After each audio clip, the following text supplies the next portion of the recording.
How are you friends? આજે શું શીખવાના છીએ તો કે ભાઈ આજે આપણે શીખીશું કે બાદબાકીને સરળ કઈ રીતે કરવી. ઓકે, કેટલાય ભાઈ વધી લેતા નથી આવડતી, એવી ભૂલો પડતી હોય છે. તો બાદબાકી સહેલી કેમ નહીં કરવી? આપણી પાસે જુઓ 4 અંકની એક સંખ્યા છે 8133, એમાંથી આપણે 4625 બાદ કરવાના છે. બરાબર? સૌથી પહેલા 8 માંથી 4 બાદ કરો, ચોગડો આવે. હવે 1 માંથી 6 બાદ કરો તો કે ભાઈ 1 માંથી 6 તો બાદ થાય જ નહીં. બરાબર? તો 6 માંથી 1 બાદ કરી દો, આપણો આન્સર શું આવે કે ભાઈ પાંચડો આવે. તો પાંચડાના ઉપર આમ કરીને આમ છે ને લાઈન કરી દેવાની. ઓકે, પછી જે ભાઈ 3 માંથી 2 બાદ કરો તો એકડો થાય. પાછું 3 માંથી 5 બાદ નથી તો 5 માંથી 3 બાદ કરો એટલે કે ભાઈ બગડો આવે. એના ઉપર બાર કરી દેવાનો. બરાબર? બે સંખ્યા બાર કરેલી છે. ઓકે, તો પહેલી સંખ્યા આપણી થઈ 45.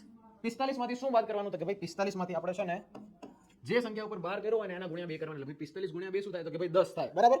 તો 45 માંથી 10 બાદ કરો એટલે 35 આવે. નીચે 35 લખી દેવાના. સેમ વસ્તુ બીજી સંખ્યામાં 12 છે તો 12 એટલે બગડાનો ઉપર 12 છે તો 2 ગુણ્યા 2 કેટલા થાય તો કે ભાઈ 4 થાય. તો 12 માંથી 4 બાદ કરો એટલે આપણો આન્સર આવે 8. તો ભાઈ 0 કરીને 8 લખવાનો એટલે 3508 એ આપણો જવાબ થાય. બરાબર? હવે આ જ સેમ ટ્રીક તમે નીચે આપણે હજુ એક બાદબાકી આપેલી છે એ કરી જુઓ. બરાબર? અને એનો આન્સર પણ કેલ્ક્યુલેટરમાં કેલ્ક્યુલેટ કરી સાચા આન્સર જોડે મેચ કરી જુઓ. બરાબર? એ આન્સર પણ સાચો આવશે. ઓકે, હવે આવી જ બીજી ટ્રીક શીખવા માટે આપણી ચેનલને સબસ્ક્રાઇબ કરવાનું ભૂલતા નહીં.